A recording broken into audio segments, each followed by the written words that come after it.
जम्मू कश्मीर में अगर सरकारी नौकरी की 100 सीटें हैं तो उनमें से करीब 70 सीटें अलग अलग आरक्षित वर्गों के लिए तय हैं। अब इसी आरक्षण व्यवस्था को लेकर जम्मू कश्मीर की उमर अब्दुल्ला सरकार और केंद्र के बीच टकराव की स्थिति बनती दिख रही है। नमस्कार, आप देख रहे हैं न्यूज फीड और मेरा नाम है शिवम यादव। मामला सिर्फ आरक्षण के प्रतिशत का नहीं है। सवाल यह है कि जम्मू कश्मीर में सरकारी नौकरियों में आरक्षण की सीमा कितनी होनी चाहिए और इसका फैसला आखिर कौन करेगा। उमर अब्दुल्ला सरकार का यह कहना है कि आरक्षण को 50% तक सीमित किया जाना चाहिए। वहीं मौजूदा व्यवस्था में कुल आरक्षण करीब 70% तक पहुंच चुका है। इस विवाद ने अब राजनीतिक रंग भी ले लिया है। दरअसल जम्मू कश्मीर में पहले सरकारी नौकरियों में लगभग 43% तक आरक्षण था।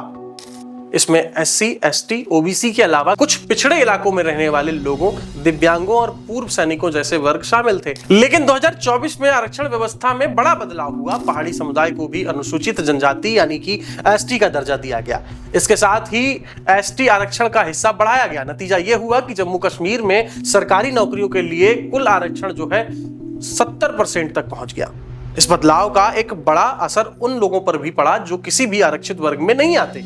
उनका सवाल यह था कि अगर 100 में से 70% पद पहले ही आरक्षित हैं, तो सामान्य वर्ग के उम्मीदवारों के लिए सिर्फ 30% पद ही बचेंगे। और यही वजह है कि पिछले कुछ समय से आरक्षण व्यवस्था की समीक्षा की मांग लगातार उठती रही है। उमर अब्दुल्ला की नेशनल कॉन्फ्रेंस ने भी विधानसभा चुनाव के दौरान आरक्षण व्यवस्था पर दोबारा विचार करने की बात कही थी। सरकार बनने के बाद इस दिशा में कदम भी उठाया गया। उमर अब्दुल्ला कैबिनेट ने एक सब कमेटी बनाई जिसने आरक्षण व्यवस्था की समीक्षा की।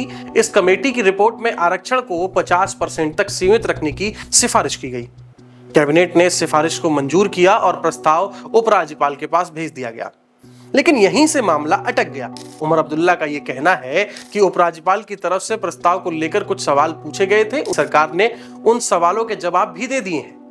अब मुख्यमंत्री का सवाल यह है कि अगर राज्य सरकार ने अपना काम पूरा कर दिया है तो आगे फैसला क्यों नहीं हो रहा। 14 अगस्त को उमर अब्दुल्ला ने इसी मुद्दे पर केंद्र को लेकर कड़ी नाराजगी जताई। उन्होंने चेतावनी देते हुए कहा कि अगर सरकार के भेजे प्रस्ताव पर इसी तरह कोई कार्रवाई नहीं हुई तो जम्मू कश्मीर में भी वैसा विरोध देखने को मिल सकता है जैसा हाल दिल्ली में देखने को मिला। जो रिजर्वेशन पे कुछ सवाल उठाए गए थे उनका कैबिनेट ने जवाब भी दिया। जवाब हमारे कायदे के तहत ऑनरेबल LG साहब को भेजा गया। उसके बाद क्या हुआ, कोई हमें बताए ना। हमारे जवाब को क्या दिल्ली भेजा गया है, क्या उसकी मंजूरी हुई है? क्योंकि कहीं ऐसा ना हो कि जेनजी वाला सिलसिला यहाँ पे भी शुरू हो और उसके लिए फिर हम कसूरवार नहीं होंगे। हमने अपना काम कर लिया, हमने जवाब दिया, हमने जस्टिफाई किया कि रिजर्वेशन में जो तब्दीली लानी है उसको किस तरह जस्टिफाई कर रहे हैं हम। लेकिन ये लोग अब हमारे कैबिनेट के फैसलों को इस तरह दबा के रखें, अच्छी बात नहीं। हालांकि इस पूरे विवाद का दूसरा पहलू भी है। हम आपको बताते हैं कि केंद्र सरकार की मौजूदा आरक्षण नीति में गुर्जर और बकरवाल समुदाय के साथ साथ पहाड़ी समुदाय को भी आरक्षण का लाभ मिल रहा है। पहाड़ियों को ST का दर्जा दिए जाने के फैसले पर गुर्जर और बकरवाल समुदाय के कुछ हिस्सों ने विरोध भी किया था। यानी सरकार के सामने एक तरफ उन समुदायों के हितों का सवाल है जिन्हें आरक्षण दिया गया, तो दूसरी तरफ उन लोगों की चिंता भी है जो खुद को आरक्षण व्यवस्था से बाहर मानते हैं। और इसी वजह से उमर अब्दुल्ला सरकार पर दोहरा दबाव है, एक तरफ जनता का और दूसरी तरफ केंद्र के साथ संवैधानिक व प्रशासनिक तालमेल का।